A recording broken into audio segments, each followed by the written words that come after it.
할렐루야. 저녁 식사는 맛있게 잡수셨습니까?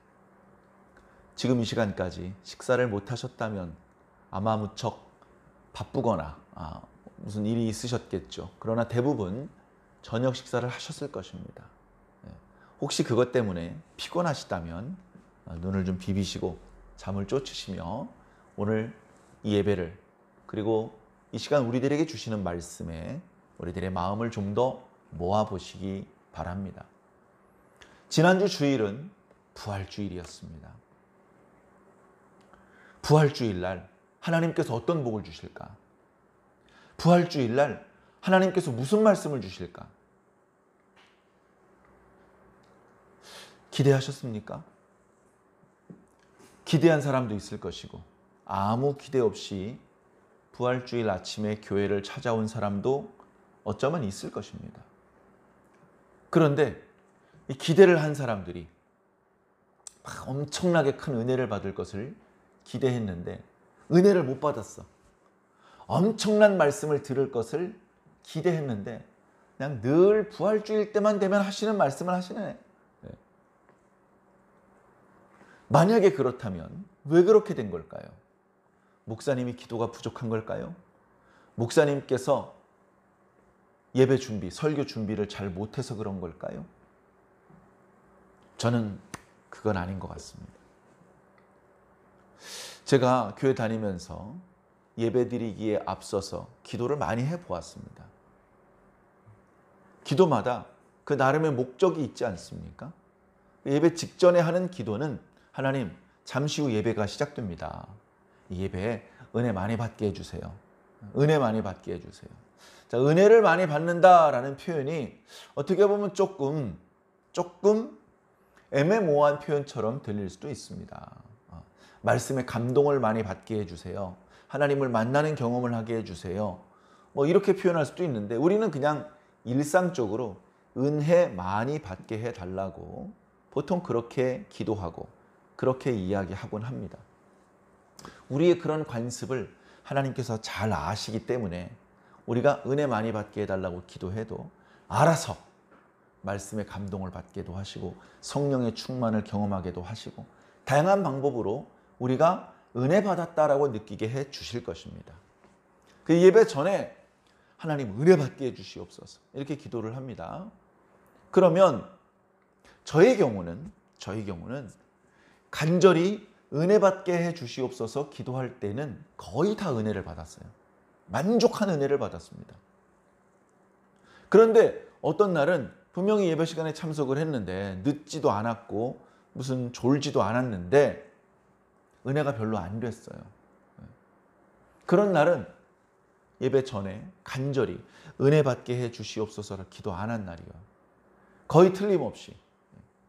그래서 예배 시간에 은혜를 받는 문제는 하나님의 문제인가? 목사님의 문제인가?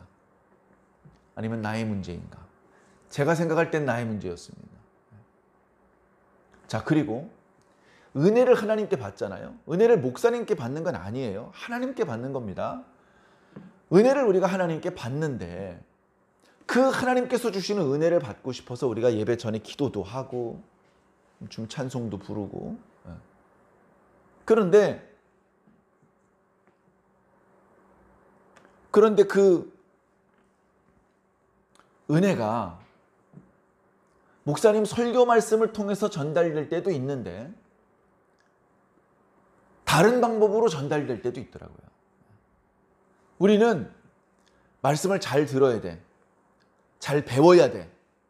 그 말씀을 잘 듣고 배우다 보면 뭔가 깨달을 수 있고 뭔가 감동을 느낄 수 있고 예를 들면 그렇게 생각을 합니다. 그리고 그런 측면이 있어요. 아주 틀린 말은 아닙니다. 그런데 목사님의 설교 말씀 말고 찬송을 부르다가도 은혜 받을 수 있잖아요. 찬송 부르다 은혜 받을 수 있잖아요. 예배를 위해서 아무개 집사님이 대표기도를 했는데 그 대표기도를 듣다가 은혜 받을 수도 있잖아요. 꼭 설교 말씀 이어야 될 필요는 없잖아요. 하나님, 설교 말씀 듣고 은혜 받게 해주시옵소서. 찬송 부르다 은혜 받는 거 말고 설교 말씀 듣다 은혜 받게 해주시옵소서. 우리가 이렇게 기도하진 않잖아요. 그냥 하나님께서 주신 은혜면 다 좋은 거잖아요. 그래 어떤 날은요. 예배 전에 은혜 받게 해달라고 기도를 하는데 예배가 시작되기 전에 은혜 다 받았어요. 예배가 시작되기 전에. 목사님께서 강단에 서시기 전에 가슴이 뜨거워서 견딜 수가 없는 거예요. 그날 주신 은혜 다 받아서 벌써. 그 은혜 다 받았으니까 예배 안 드리고 집에 가도 되나요? 그건 아니죠, 물론. 예배 드려야죠. 목사님께서 설교를 하시는데 이상하게 그날따라 목사님 설교가 재미없어. 목사님 말씀하시는 톤도 밋밋해. 조용하게 말씀하시고 낮은 목소리로 말씀하시고 느리게 말씀하시고 안 그래도 저녁밥 먹은 지 얼마 안 됐는데 졸려 죽겠는 거죠. 그래서 보면 이쪽에서도 꾸벅꾸벅 이쪽에서도 꾸벅꾸벅 합니다. 나도 졸리고 나도 재미가 없어 설교 말씀이. 근데 가슴이 뜨거워. 이건 설교 말씀하고 상관없는 거야. 하나님 오늘 은혜 받게 해주시옵소서. 그 기도를 하나님께서 들으시고 내 가슴에 불을 질러주신 거야. 설교 말씀이 재미 하나도 없는데 자는 성도들도 많은데 난 가슴이 뜨거워. 왜 그러죠? 내가 은혜 받게 해달라고 기도했잖아. 은혜 받고 싶어서 교회 온 거잖아. 그래서 은혜 받게 해달라고 기도도 했잖아. 그래서 은혜 주셨는데 왜? 뭐 잘못됐어? 옛날에 제가 청년 때 그때 나이가 뭐 예를 들어서 뭐 26, 7살 정도 먹었을 때였던 것 같습니다. 교회에서 당시 제가 다니던 교회 그렇게 큰 교회가 아니었어요. 성도 수가 100명이 안 되는, 성도 수가 어린이까지 합쳐봤자 100명이 안 되는 그런 정도의 교회를 다녔습니다. 그런데 이제 거기에 소규모로 그래도 성가대가 있었어요.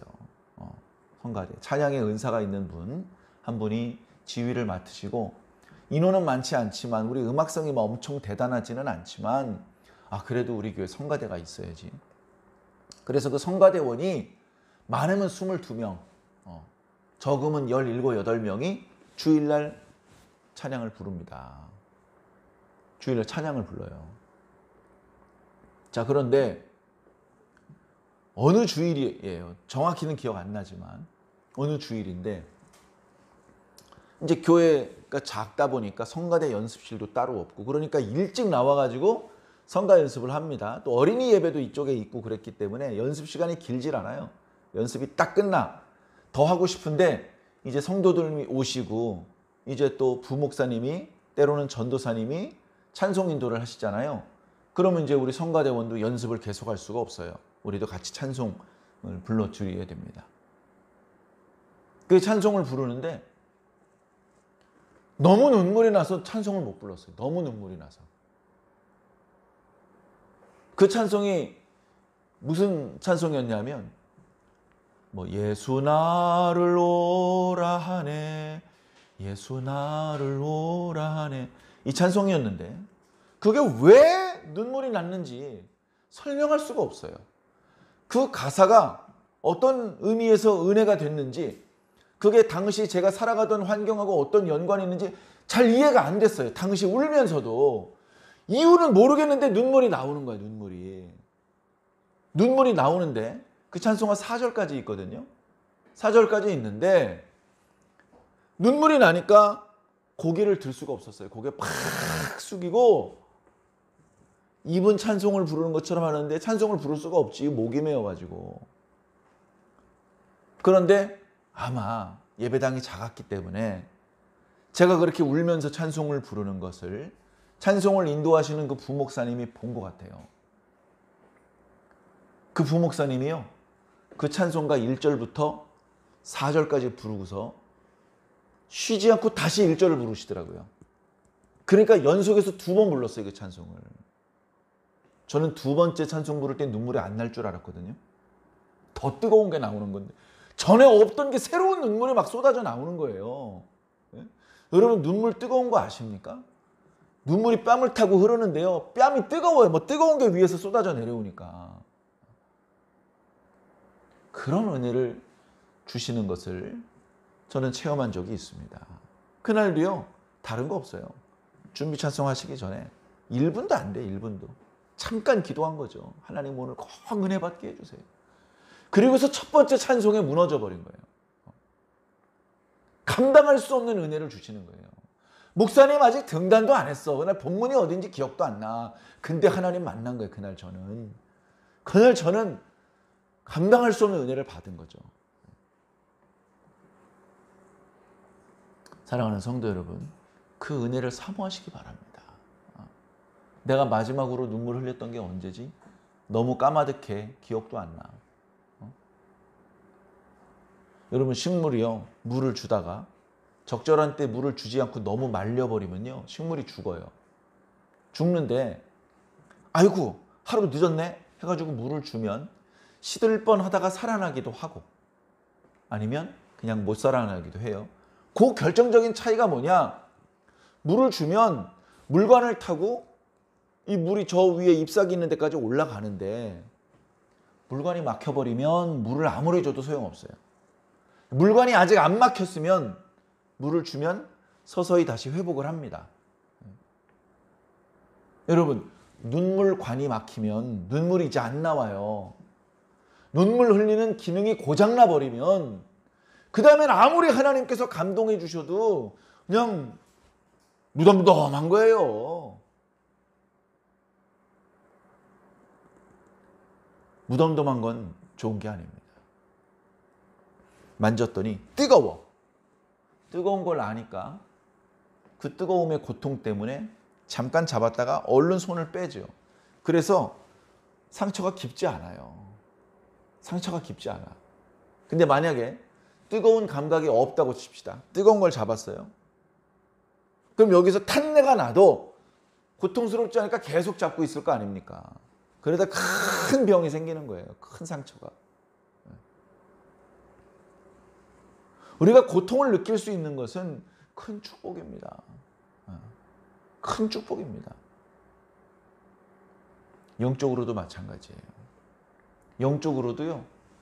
우리가 천사가 막 보이고 천사들끼리 하는 얘기가 막 들리고 그런 기능은 없어요. 그러나 영적인 기능, 영적인 감각이 조금씩 살아나야 됩니다. 영적인 감각이.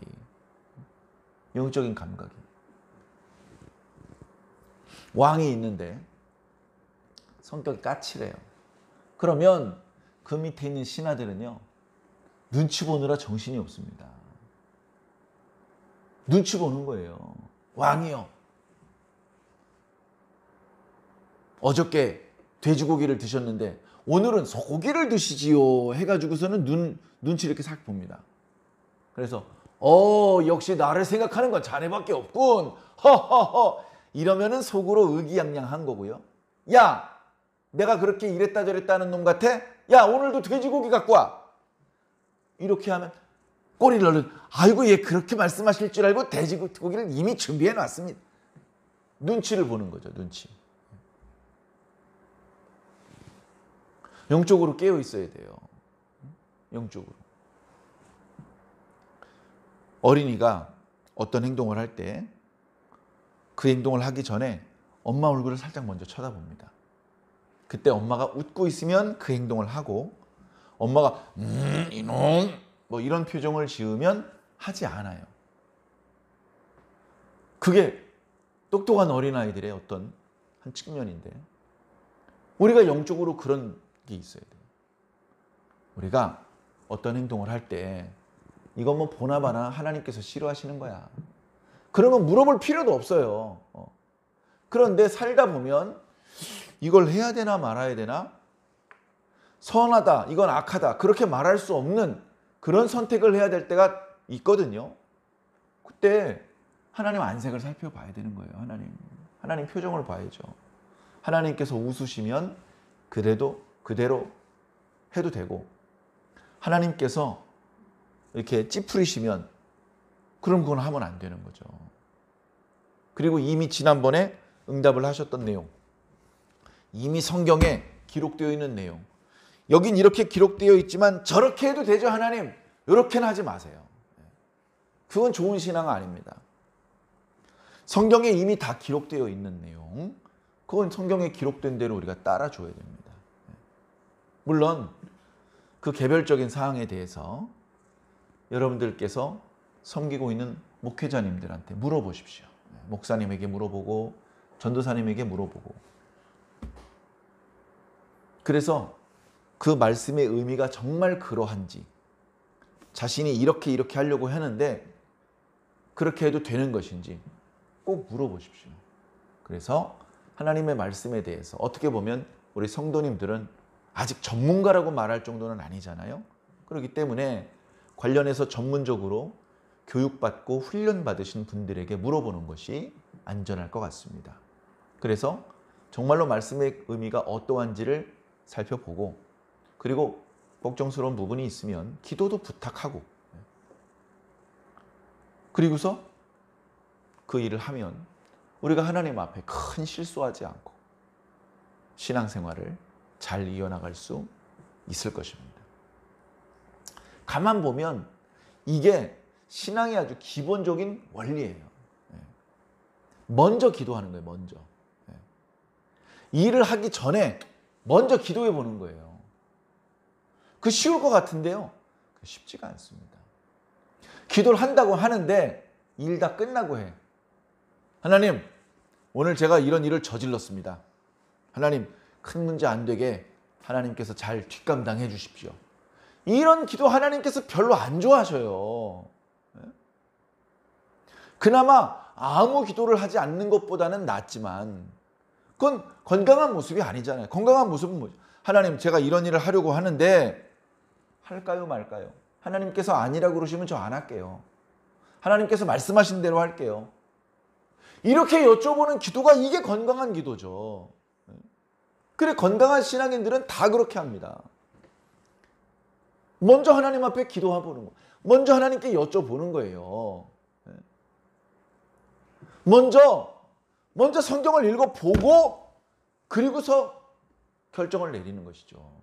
다 저질러 놓고서 나중에 뭐 어떻게 해 주시겠지, 뭐 나 죽이시겠어, 설마 죽이기 않겠지, 뭐 이런 식의 태도는 그건 하나님을 경외하는 태도가 아닙니다.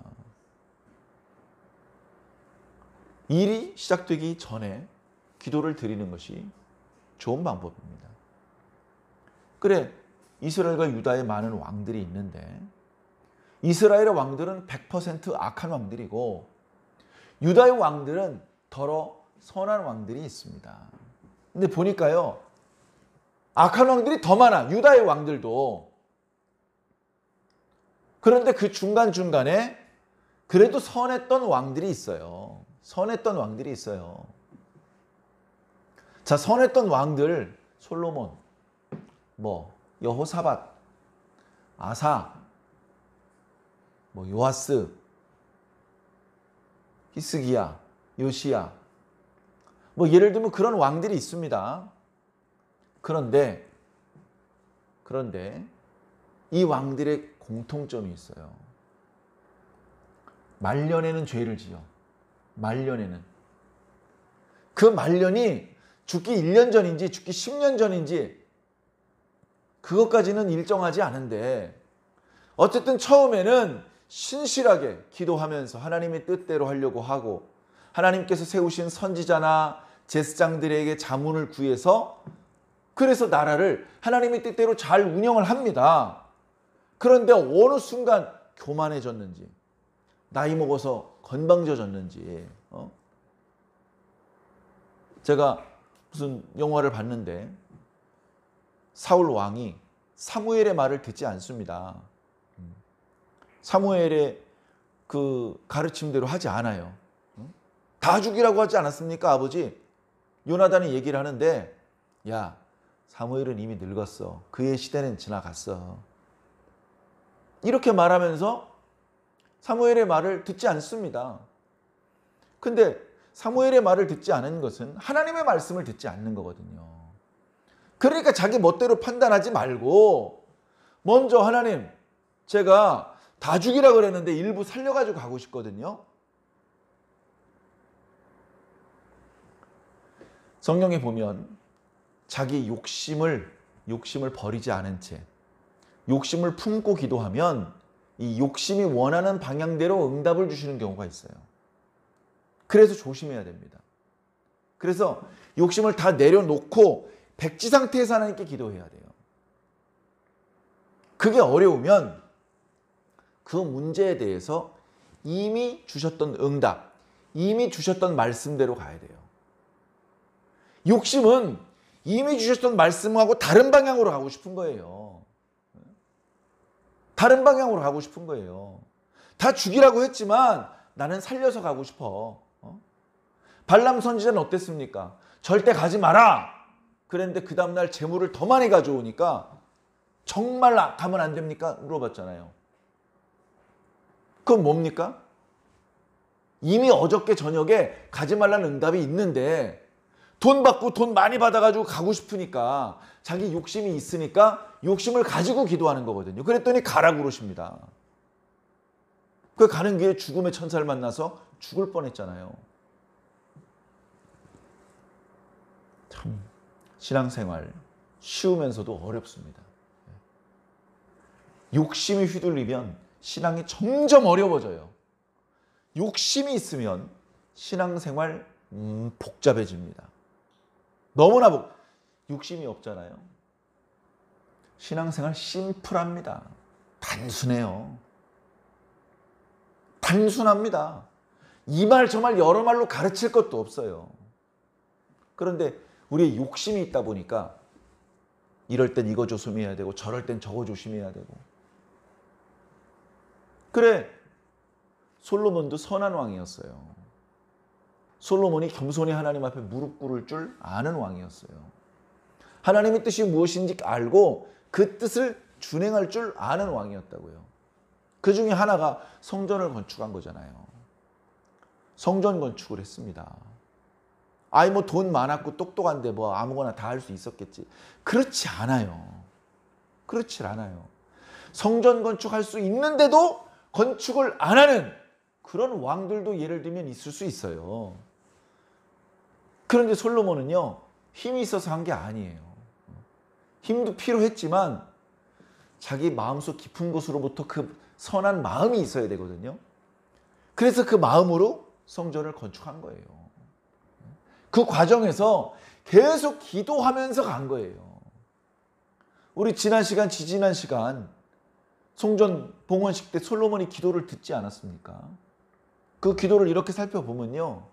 아, 이날 처음 기도한 게 아니구나.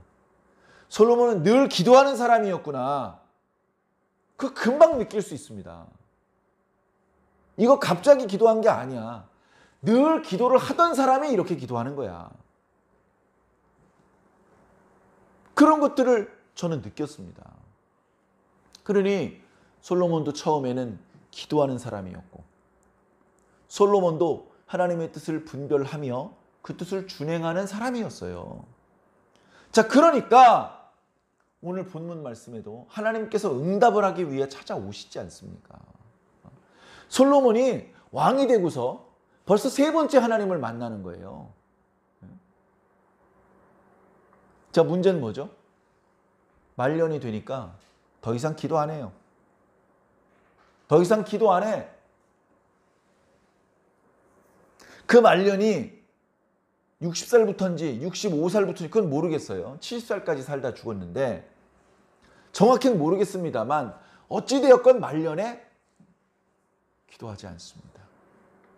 저 뒤에 11장 말씀을 보면 솔로몬의 마음이 하나님을 떠났다라고 기록하고 있습니다. 이게 웬일입니까? 하나님께 다른 왕들이 받지 못한 지혜라고 하는 엄청난 은사까지 받았던 솔로몬이 그의 마음이 하나님을 떠나버렸어요. 자, 하나님을 떠나서요, 허공에 둥 떠 있는 거 아닙니다.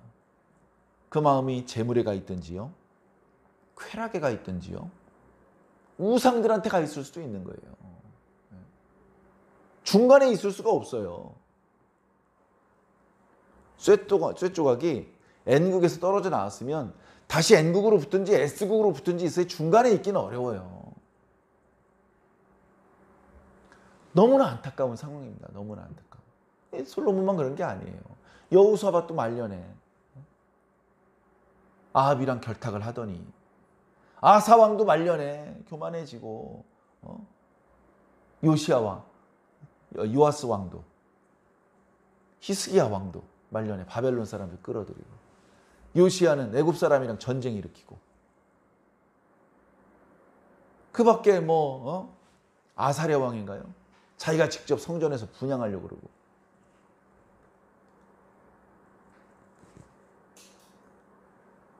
먼저 하나님 앞에 기도하는 자세를 잃어버리면 반드시 그런 실수가 아니죠. 필연적으로 범죄하게 되어 있는 겁니다. 필연적으로. 예수님께서 베드로에게 하셨던 말씀, 여러분 지난 고난주간의 묵상을 잘 기억하실 줄 믿습니다. 베드로야, 나와 함께 1시간 동안도 깨어있을 수가 없느냐. 시험에 들지 않게 깨어있어 기도하라. 마음에는 원이로되 육신이 약하도다. 기도 안 하면요 반드시 범죄합니다. 베드로 어떻게 했죠? 예수님 3번 부인했어요. 기도 안 하면요 상상도 못할 범죄를 저지르고 마는 거예요. 죄는 없어지지 않습니다. 죄값을 치러야 돼요. 그 죄값은 무서운 겁니다. 자, 오늘 말씀을 한번 살펴보겠습니다. 솔로몬이 성전 건축을 위해서 7년 왕궁과 주변 부속 건물, 그러니까 왕궁과 성전 그 주변에 그 시온산 언덕 위에 지었던 건축들을 이제 20년 만에 마무리를 지었어요. 20년. 그가 30살에 왕이 되어서 70살에 죽기까지 40년 동안 왕 노릇을 하거든요. 근데 왕이 땡 되자마자 건축을 시작한 건 아니에요. 4년 정도 준비를 합니다. 그리고서 건축을 시작을 했어요. 그러니 왕궁과 성전을 건축을 모두 마친 것은 그의 나이가 몇 살일까요? 34세에 건축을 시작해서 20년 걸렸으니까 54세예요. 자기가 70살에 죽을 줄은 물론 몰랐겠죠. 그러나 그의 생명은 16년 남았습니다. 그 16년 동안 계속해서 먼저 하나님께 기도하고 먼저 순종하고 그런 방법으로 살았더라면 솔로몬의 이름은 다윗만큼이나 빛났을 것입니다만 그의 마음이 하나님을 떠나버렸어요. 온갖 아내들을 많이 두기 시작을 했고 돈에 마음을 빼앗기기 시작을 했고 그 아내들이 가져온 우상 숭배에 가담하기 시작을 했습니다. 하나님께서 크게 실망하셨고 슬퍼하셨고 진노하셨습니다. 결국 솔로몬의 그 범죄는 없어지지 않아요. 솔로몬의 그 범죄 때문에 이스라엘은 남북으로 분단이 되어야 했고 이스라엘 백성들은 수없이 많은 전쟁 가운데, 그죠? 남북으로 분단되고 나니까 전에 다윗 시대의 그 어떤 맹주로서의 역할을 감당 못해요. 여기저기 힘이 빠질 때마다 이 나라 저 나라가 올라와서 약탈에 당할 수밖에 없습니다. 그런 지경에 떨어지게 되고 맙니다. 참 안타까운 일이죠. 자, 그런데 구약의 열왕기 말씀을 묵상하면서 솔로몬이라든가 여호사밧, 또 아사 이런 선한 왕들이 말년에 실망스러운 모습을 보여주는 그런 모습들을 보면서 아이고 이 사람들 왜 이랬대? 멍청인가 봐 멍청이. 이렇게만 할 수 없는 겁니다. 우리가 이렇게 열왕기 말씀을 읽고 묵상하는 이유는 지식을 쌓기 위해서 성경 공부, 성경 시험 때 100점 맞으려고 그래서 말씀을 배우는 게 아니고 이 말씀을 통해서 지금 현재 내 모습을 비추어 보기 위해서 그러는 거예요. 머리빗질을 잘하기 위해서는 거울을 봐야 됩니다. 내 영적인 단장을 잘하기 위해서는 하나님의 말씀이라고 하는 거울 앞에 서야 되는 것이죠.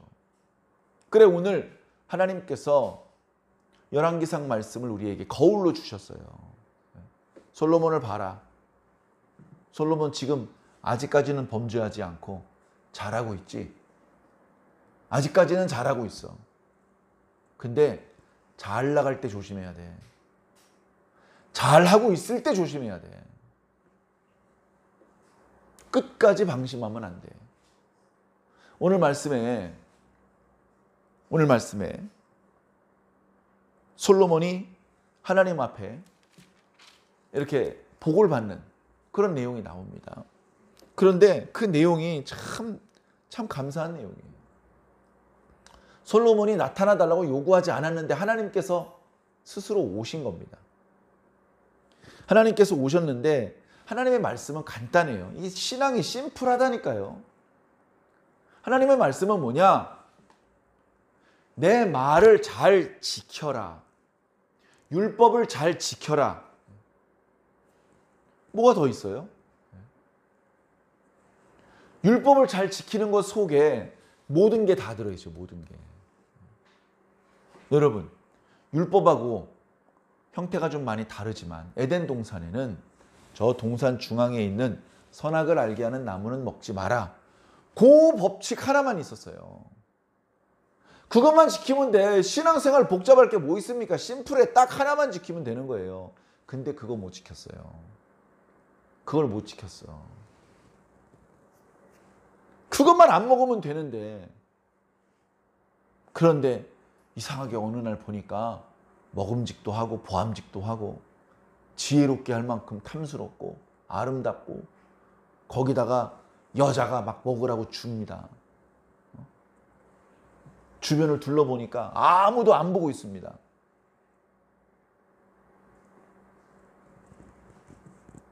하나님, 이거 먹어도 될까요? 이게 제가 딴 건 아니고요. 여자가 따줬는데 먹을까 하다가 예전에 하나님께서 하셨던 말씀이 생각나서 하나님께 한 번 더 여쭤봐야지 기다렸습니다. 먹어도 될까요? 이렇게만 했으면 말 그대로 역사가 달라져 버렸을 겁니다. 근데 먼저 하나님께 여쭈어 보지 않아요. 이미 주셨던 말씀대로 하지 않아요. 그래서 문제가 생기는 겁니다. 솔로몬에 대해서는 이미 모세 때 왕을 세우거든 여자를 많이 두지 말아라. 말들을 많이 소유하지 말아라. 돈을 너무 많이 소유하지 말아라. 이미 말씀해 놓으셨어요. 그걸 다 어깁니다.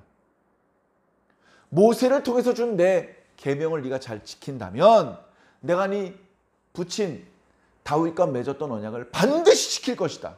하나님께서 지금 그 말씀하시는 거예요. 솔로몬 어겼잖아 너. 어겼으니까 하나님께서 다윗과 맺었던 언약을 다 지킬 필요가 없는 거예요. 그런데도 불구하고 하나님께서 꾹 참으셨습니다. 꾹 참으시고 이 나라가 곧바로 멸망하지 않고 수백 년을 더 지속할 수 있도록 허락해 주셨죠. 원래 그렇게 해야 되는 것이 아니고 그렇게 안 하셔도 되는데 해주신 겁니다. 그렇게 안 하셔도 되는데 해주시는 것이 바로 은혜입니다. 그래서 참 안타깝습니다. 하나님께서 분명히 말씀하셨거든요. 6절에 만일 너희나 너희 자손들이 아주 돌아서서 나를 따르지 않으면 그래 이 계명과 법도를 지키지 않으면 다른 신들 섬기면 그러면 왕족이 문제가 아니고 이스라엘 민족 전체가 이 땅에서 끊어질 것이다. 이 성전 지금은 내가 거룩하게 구별했는데 이 성전도 내가 내던질 것이다. 버릴 것이다.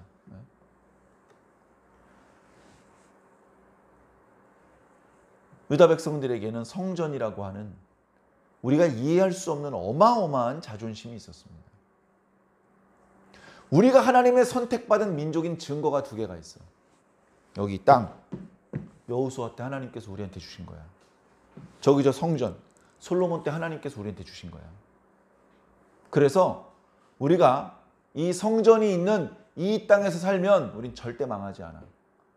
아수르 아니라 바벨론이 와도 안 돼. 우린 절대 안 망해. 그런 생각을 했어요. 말도 안 되는 자존심이죠. 근데 어떻게 됐죠? 성전이 파괴됐습니다. 이게 어떻게 된 일이죠? 성전이 파괴됐어요.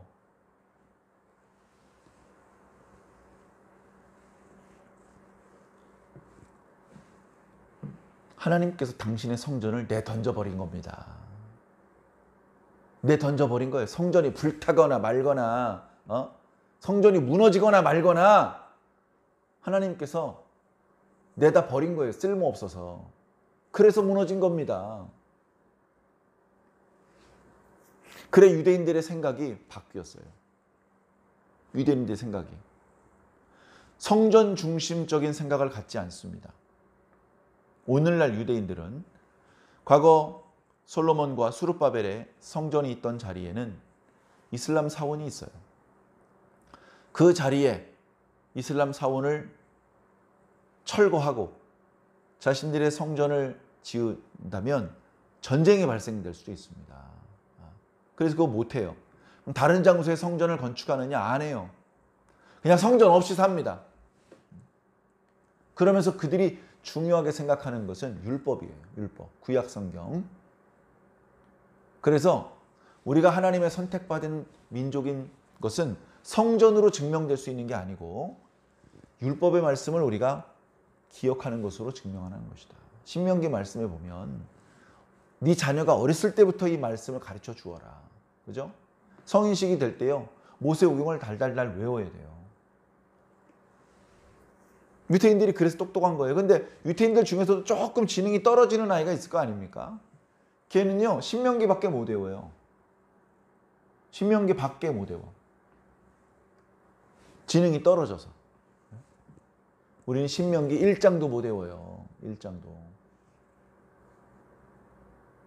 그만큼 율법을 사랑하는 것으로 그들의 이제 생각이 좀 바뀌었는데, 자, 중요한 건 성전이냐 율법이냐가 아니에요. 성전도 율법도 결국은 뭐죠? 하나님을 사랑하라. 하나님께 순종하라. 하나님을 사랑하지 않고 하나님께 순종하지 않으면서 율법을 달달달달 외운들 무슨 소용이 있고 성전을 광나게 닦으면 무슨 소용이 있습니까? 아무 소용없는 것이죠. 현대 그리스도인들은 어떡합니까? 현대 그리스도인들. 교회 와서 기도하고 봉사하고 헌금하고. 그럼 뭐합니까? 하나님 사랑 안 하는데. 하나님 말씀대로 살지 않는데 그 헌금하면 하나님 뜻대로 안 살아도 다 용서가 됩니까?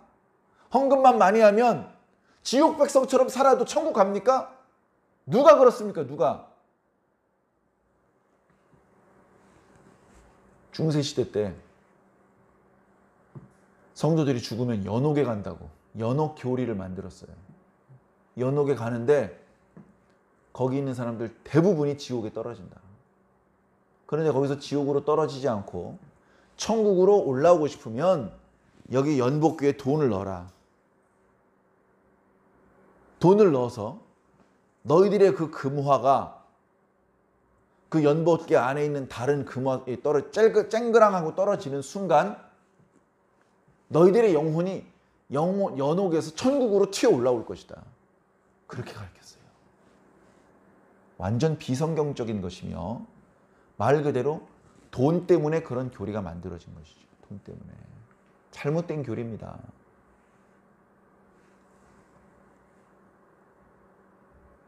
교회 헌금을 많이 하기만 하면 지옥 백성처럼 살아도 천국에 갈 수 있다고 어느 목사가 가르친다면 그 목사는 이단이고 당연히 그의 가르침은 비성경적인 가르침입니다.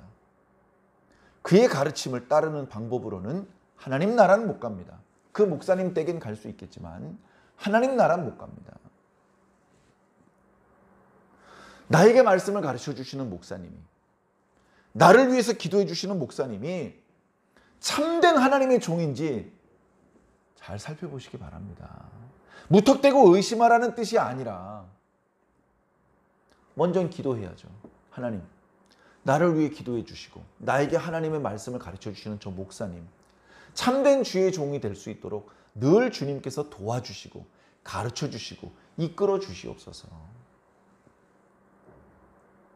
여러분, 여러분들을 인도하는 목사님이 자기 멋대로인 목사님이 좋습니까? 하나님을 잘 따르는 목사님이 좋습니까? 어떤 목사님이 너무 바빠요. 하나님 부르지 마세요. 바빠요, 저 지금. 성도들이 이렇게 많아졌다고요. 신방도 다녀야 되고요. 무슨 재직회 회의도 인도해야 되고요. 예배도 준비해야 되고 할 일이 많아요. 자꾸 부르지 마세요, 하나님. 백성들을 인도하느라고 하나님의 인도를 안 받는 목사 어떻게 생각하십니까? 유능한 목사입니까? 백성들 인도 잘 못해도 괜찮으니까 하나님 인도 잘 받는 목사가 먼저 돼야 됩니다. 백성들을 잘 가르치기에 앞서서 하나님께 잘 배우는 목사이어야 되는 거 아닙니까? 나에게 하나님의 말씀을 가르쳐 주시고 나를 위해서 기도해 주신 그 목회자가 먼저 하나님께 배우는 목회자인지 먼저 하나님을 잘 따르는 목회자인지 살펴봐야 되는 거예요. 이스라엘적인 표현으로 표현하자면 저 왕이 자기 멋대로 자기 욕심대로 사는 왕인지 하나님의 뜻대로 사는 왕인지 살펴보아야 되는 것입니다. 만약에 왕이 하나님의 뜻대로 살지 못해요. 그러면 누군가 쓴소리를 해야 되지 않겠습니까? 누가 쓴소리를 할 수 있겠습니까? 제사장은 쓴소리를 할 수가 없어요. 왕이시여 그러시면 아니 되옵니다. 이렇게 말하는 순간 왕에게 미움을 받고 수입이 끊겨요. 파면당할 수도 있습니다. 그런데 하나님께서는 그래서 제사장 말고 선지자의 제도를 세워주셨죠. 선지자는 목숨 걸고 얘기합니다. 하나님께서 율법에 이렇게 말씀하셨는데 어찌하여 따르지 않는 것이냐? 너희들이 계속 따르지 않는다면 하나님께서 재앙을 내리실 것이다. 그러니 더 늦기 전에 회개하고 돌아와라.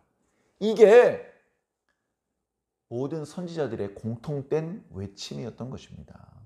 어쩌면 오늘 우리들의 시대에 여러 교단과 교회의 목사님들께서 강단에서 선포해야 될 말씀도 바로 그런 내용인지도 모릅니다. 여러분, 어찌하여 예수 그리스도의 복음과 그 사랑의 방법으로 살지 않고 이게 신자인지 불신자인지 구별하기 어려운 애매모호한 모습으로 사십니까? 언제까지 가운데서 왔다 갔다 하시겠습니까? 하나님의 백성으로 완전히 기울어져서 사셔야 됩니다.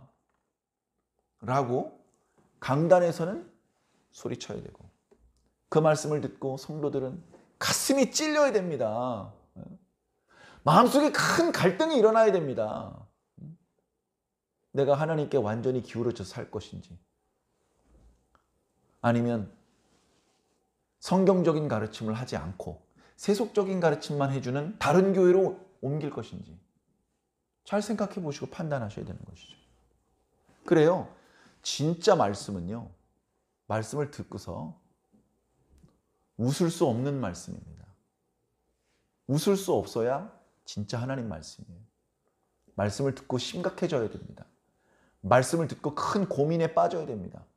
말씀을 듣고 마음속에 큰 전쟁이 일어나야 됩니다.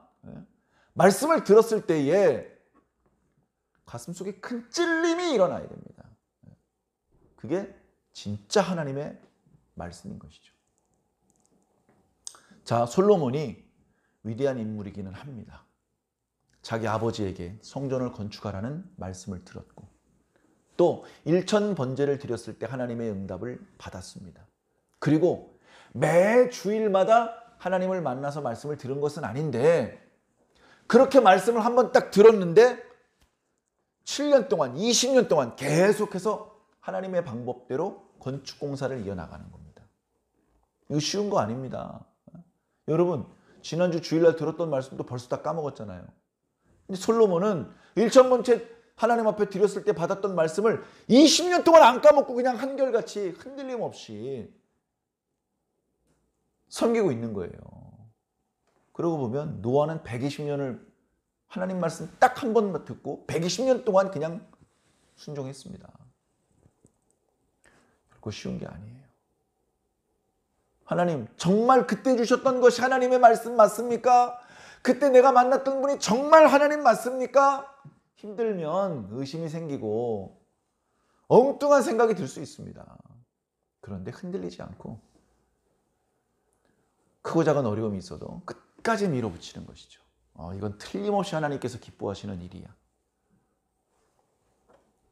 그래서 그 일이 모두 끝났을 때 하나님께서 찾아와 주신 겁니다. 네가 한 거 잘한 거다. 이 성전을 내가 거룩히 구별했다. 얼마나 이보다 더 큰 보람이 어디 있습니까? 그 뒤에 이어지는 말씀들은 하나님께서 주신 지혜, 하나님께서 주신 축복들이죠. 성전과 왕궁 외에도 여러 건축 활동을 이어나갑니다. 그리고 남쪽 지역에 저 밑에 에시온 게벨이라고 하는, 오늘날로 말하면 홍해 중에서 아카바만 그쪽에까지 영토를 확장하고 거기에 항구를 건설합니다. 근데 이스라엘이 거의 내륙의 나라였기 때문에 무역할 수 있는 큰 배를 건조해 본 적이 없어요. 그러나 두로, 페니키아 쪽은 오래전부터 해상 무역을 많이 했기 때문에, 그리고 백향목이라고 하는 좋은 목재가 많이 있기 때문에 대형 선박을 건축해서 정말 해양 무역으로 큰 돈을 벌었던 나라이기 때문에 동맹관계였던 히람 쪽에서 많은 기술자들을 보냅니다. 유다의 기술자들이 얼른 그걸 배워야 되잖아요. 유다에서 기술자들을 파견합니다. 그래서 거기서 큰 배, 무역선을 만들어가지고 무역선을 보내요. 그래서 이제 오빌에까지 가서 정금을 수백 달란트, 420달란트를 가지고 왔다. 전 세계의 금이 예루살렘으로 다 모이고 있습니다. 놀라운 하나님의 축복. 그리고 사실 이 황금이나 이따위 것은 별거 아닌데, 정말 중요한 것은 성전의 임재에 계신 하나님의 영광, 이게 위대한 것인데, 그게 위대한 것인지 사람들이 잘 이해를 못하고 또 가시적으로 잘 안 보이니까 하나님께서 다른 것, 많은 건축물들, 그리고 이런 금과 같은 것들로 하나님께서 당신의 영광을 나타내 보여주십니다. 하나님의 뜻대로 순종했을 때에는 이렇게 하나님께서 복을 주십니다. 그리고 이렇게 많은 재물을 가지고 있더라도 교만해지지 않고 계속해서 하나님께 먼저 여쭈어보고 하나님께서 이미 주셨던 말씀대로 움직일 수 있습니다. 다시 한번 말씀드리지만 잘 나갈 때 조심해야 됩니다. 아이고 목사님, 요새 누가 잘 나가요? 그렇게 말씀하시는 분이 계실까 봐 표현을 조금 바꿔서 이렇게 말씀드리겠습니다. 지금 조심하셔야 됩니다. 지금 조심하셔야 됩니다. 지금 조심하셔야 됩니다. 그래야 솔로몬처럼 후회하지 않습니다. 솔로몬이 얼마나 말년에 후회했겠습니까? 그러나 죽기 직전에 후회한들 자신이 저지른 죄는 없어지지 않고 그 죄 때문에 후대에 대대로 그 양을 측정하기 어려운 그런 재앙이 쏟아지게 되는 것이죠. 사랑하는 성도 여러분, 지금 조심하십시오. 지금 조심하는 방법은 먼저 하나님께 기도하는 겁니다. 먼저 성경을 읽는 것입니다. 이미 말씀해 주신 대로 하나님을 따라가는 것입니다. 갈렙이 왜 복받았습니까? 말씀대로 했기 때문에 복받은 겁니다. 10명의 정탐꾼들이 왜 저주받았습니까? 말씀대로 안 해서 그랬습니다. 여러분들은 어떻게 하시겠습니까? 좌로우로 흔들리지 마시고, 상황이 바뀌었다고 본질이 달라지지 않습니다. 그러니 항상 한결같이, 여러분 주일학교 때는 하나님, 이 작은 소자를 이래다가 나이 70 말씀 먹고 교회에서 목사, 장로, 또 회사에서 사장 되면 이 작은 소자가 아닌 게 됩니까? 그때도 애기예요. 그때도 하나님 앞에, 하나님이 이 어린 애기 같은 나를 하나님 70평생 인도해 주셔서 감사합니다. 주님, 마지막까지 실수하고 범죄하지 않고 마지막까지 하나님만 섬길 수 있도록 도와주세요. 이렇게 겸손히 기도해야죠.